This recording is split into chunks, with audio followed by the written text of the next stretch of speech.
it comes down to another thing with one of the questions that one of my clients asked, which was Nicola, and that comes down to like obviously getting results, but social events and peer pressure. So how would you cope with them if you've got a lot of social events and you've got a lot of peer pressure? Is this come down to judgment again, like what other people will think? Will you fit in if you don't have a drink? Would you say that? There's partly having the big enough why. Like if you have a big enough, like again, let's bring that gun back into play. I know it's a nasty one, right? Yeah. But if at home tonight there was someone sitting at home with a gun to your loved one's head, and they said if you come home smelling a booze tonight, the trigger's going to get pulled. Yeah. Right. You'd go, but you've got to go to the event. You've got to mingle with everyone. You've got to act like there's nothing wrong in your life. You've got to get on with it. You would go. You'd go there. You'd do it, and you'd come home. They'd give you a breathalyzer, and you'd pass. Right? Yeah. There's no doubt about it. Yeah. So if your why is big enough, you can attend the social events. Usually, the people that weaken quickly, they just haven't uncovered the real reason why they're doing this, or they've forgotten it. Yeah. Right? The other part of this is, social pressure, peer pressure, absolutely, but we can rarely be made to do something we don't want to do. Yeah. Right? And you can only be, essentially, so when you understand you're doing what you want, when you take that drink, no one made you take it, you wanted to take the drink. Yeah. Right, okay. Well, understand now then, that if you want it, and if you genuinely want it, there's not necessarily anything wrong with that, but as long as you tell yourself the truth that, okay, Dax, I know that drinking this alcohol tonight is setting me back on my journey to becoming who I want to be. Yeah. It's set me back on my journey to becoming how I want to be. And then if you can go, well, do you know what? I understand that, but I've been doing all these things for a couple of months now and all the rest of it, and I just want to have a really enjoyable night out, and I want to throw back a few beers or glasses of wine with my friends, and as long as you can live with it without giving yourself grief the next day.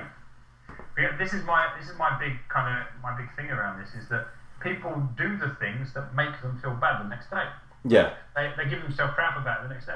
If you're going to have a drink, then the question is, right, here's the big question. I call it the moment of truth. Yeah. You're there, you're going to eat that cake, eat those biscuits, drink that wine or whatever, right?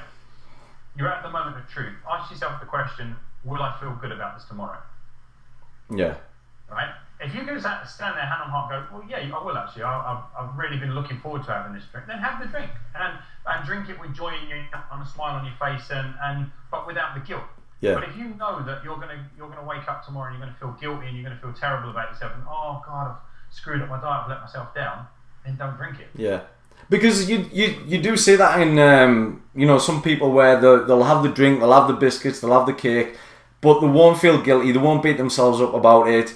But yet they don't tend to, like if they've got a good figure, then they don't tend to put anything on. They're not worrying and adding more stress to their life by worrying over that drink and worrying over them biscuits. And, because stress is a massive thing as well, isn't it? Absolutely.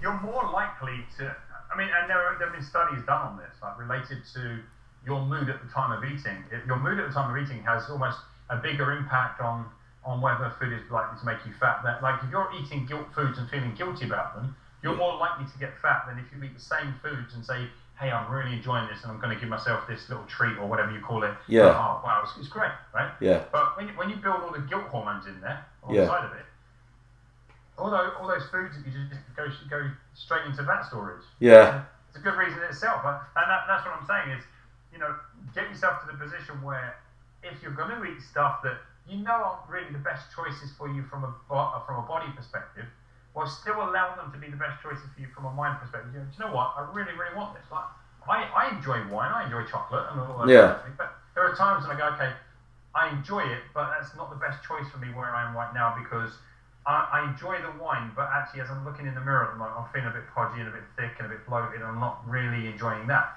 Yeah. And tomorrow, if I drink the wine tonight, tomorrow I'm going to look in the mirror and go, not really happy. Yeah. Right? Well, if that's who you're going to be tomorrow, then make the decision tonight. But at the point of truth, at the moment of truth. Yeah, definitely. Most people don't do that. It's awesome advice. Thank you. Yeah. Awesome. Right, cheers, Dax. I won't keep you any longer because I know you've got a family to go to.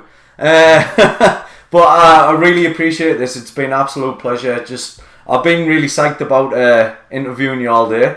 I know you were stuck in traffic earlier, so and yeah, I mean the clients and obviously the public will just love this as well. So wonderful. Thank you, mate. It's my pleasure. I hope the viewers get something positive out of it. Cool. Thank you very much, Dax. Cheers, mate. Yeah.